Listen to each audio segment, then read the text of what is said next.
Hello বন্ধুরা, welcome to আরকে sports. আশা করি তোমরা সবাই সুস্থ ও ভালো আছো। তো এই ভিডিওতে যে প্লেয়ারটিকে নিয়ে কথা বলবো, দিমিত্রি পেট্রাটাস। হ্যাঁ, এই সেই দিমিত্রি পেট্রাটাস যে 2023-24 মরশুম, 2022-23 মরশুম দুর্দান্ত পারফরমেন্স করে মোহনবাগান দলকে কিন্তু অনেক সাফল্য এনে দিয়েছে। আর সেই দিমিত্রি পেট্রাটাস এই মরশুমে 2 থেকে 3টে ম্যাচ খেলেছে। 2 থেকে 3টে ম্যাচে তার সেই লেভেলের পারফরমেন্স, পুরনো পারফরমেন্স তুলে ধরতে পারেনি বলে কিছু কিছু সমর্থকদের কাছ থেকে তিনি কিন্তু অনেক কথা শুনছেন বা অন্যরকম মন্তব্য তাকে নিয়ে কিছু সমর্থক করছে। সবাই না, কিছু কিছু সমর্থকরাই করছে যে দিমিত্রি পেট্রাটাস কিন্তু এখন দিমিত্রি পেট্রাটাসকে নিয়ে চলবে না। দিমিত্রি পেট্রাটাসের শরীর বা তার ওজন অনেকটা বেড়ে গেছে, অনেক কথাই আমরা সোশ্যাল মিডিয়া হ্যান্ডেলে দেখলাম বা দেখছি। তো তাকে নিয়ে রীতিমতো আলোচনা চলছে যে দিমিত্রি পেট্রাটাস ভালো খেলতে পারছে না। তো বিষয় হচ্ছে যে একটা দুটো ম্যাচে তিনি তার সেরা পারফরমেন্সটা তুলে ধরতে পারেনি বলে আমরা যে তাকে একদম অন্যরকম তাকে নিয়ে মন্তব্য করব, এটা কিন্তু ঠিক নয়। কারণ এইসব মন্তব্য অনেকটা কিন্তু প্লেয়ারদের অন্যরকম মাইন্ডসেট তৈরি করে দেয়। কারণ সমালোচনা কিন্তু একদম অন্যরকম যদি হয়, তাহলে কিন্তু প্লেয়ারদের ওপর সেটা আর কি সেটা খারাপ প্রভাব পড়ে। তখন একটা প্লেয়ার ভালো পারফরমেন্স পরবর্তী সময়ে নাও করতে পারে। কিন্তু দিমিত্রি পেট্রাটাস একটা সময় প্রচুর পরিমাণে গত মরশুমেই কত গোল করেছে, 15টা প্রায় গোল করেছে, 11টা অ্যাসিস্ট করেছে। তার আগেও আগের সিজনে অনেক কটা গোল করেছে, অ্যাসিস্ট করেছে। সব মিলিয়ে তার আন্ডারে চ্যাম্পিয়ন্স হয়েছি, তারপর লিগ শিল্ড জিতেছে। কত সাফল্য তার আন্ডারে রয়েছে। আর তিনি ভালো খেলছেন না বলে তাকে নিয়ে আজকে কিছু কিছু সমর্থকরা আছে যারা আলোচনা শুরু করে দিয়েছে, মন্তব্য শুরু করে দিয়েছে। তো এটা কিন্তু খুব খারাপ একটা বিষয়।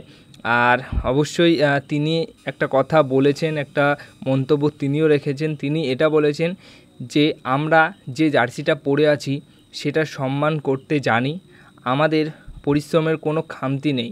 ভুল শুধরে পরের ম্যাচের দিকে তাকাতে হবে। হয়তো ভালো পারফরমেন্সটা তুলে ধরতে পারছি না, কিন্তু আমরা চেষ্টা করছি যাতে ভালো পারফরমেন্স করে আবার সমর্থকদের মন জয় করতে পারি। তো এরকম একটা কথা বলেছেন।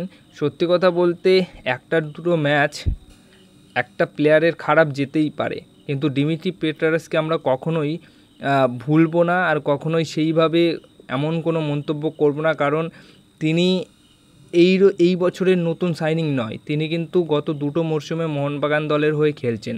কত এমন ম্যাচ রয়েছে তিনি কিন্তু একাই ম্যাচ ঘুরিয়ে দিয়েছে, একাই গোল করে ম্যাচ জিতিয়ে দিয়েছে। কোনো ম্যাচ হারা ম্যাচ একাই গোল করে ড্র করেছে। কত এমন ম্যাচ আছে, অনেক কটা ম্যাচ তোমরা দেখতে পারবে এমন রয়েছে যেখানে দিমিত্রি পেট্রাটাসের খুব ভালো পারফরমেন্স রয়েছে। তো এখন তিনি একটা দুটো ম্যাচ খারাপ খেলছে বলে তাকে নিয়ে খারাপ মন্তব্য করা কিন্তু ঠিক নয়। অনেকে আছে যারা কিন্তু এরকম মন্তব্য করছে। আবারও বলছি যে সবাই কিন্তু দিমিত্রি পেট্রাটাসকে নিয়ে সেরকম খারাপ কিছু বলছেন না বা আলোচনা করছে না। কিছু কিছু সমর্থকরা আছে যারা আর কি বলছে, কিন্তু তো সমালোচনার মতো প্লেয়ার কিন্তু দিমিত্রি পেট্রাটাস নয়। দিমিত্রি পেট্রাটাস ঠিক তার ক্লাস কিন্তু দেখিয়ে দেবে ঠিক সময়, কখন এই প্লেয়ারটি জ্বলে উঠবে। আর যখন জ্বলে উঠবে তখন কিন্তু আর কেউ থামাতে পারবে না এই প্লেয়ারটিকে। কারণ এইরকম কাজ তিনি এর আগেও করেছেন, আর সেটা মোহনবাগান দলের হয়েই করেছেন। তো খুব তাড়াতাড়ি আবার ফর্মে ফিরবে। এবং এমনও হতে পারে যে নর্থ ইস্ট ইউনাইটেড এফসির ম্যাচ, আগামী ম্যাচ রয়েছে, সেই ম্যাচ থেকেই কিন্তু দিমিত্রি পেট্রাটাসকে তোমরা দেখবে যে নিজের সেরা ফর্মে ফিরে এসছে। আর যেই দিমিত্রি পেট্রাটাস নর্থ ইস্ট ইউনাইটেড এফসির ম্যাচে যদি ফর্মে ফিরে আসে, গোল করে, তখন কিন্তু আমরা এই প্লেয়ারটিকে নিয়ে আবার মাথায় করে নাচব। তো মাথায় করে নাচার মতো সমস্ত ম্যাচেই তিনি পারফরমেন্স করে, কিন্তু একটা দুটো ম্যাচে খারাপ হতেই পারে। তাই বলে এমন নয় যে তাকে নিয়ে আমরা খারাপ মন্তব্য করব যে তিনি চলবে না আর মোহনবাগান দলে খেলার মতো সেই প্লেয়ার নেই তিনি, এরকম নয়।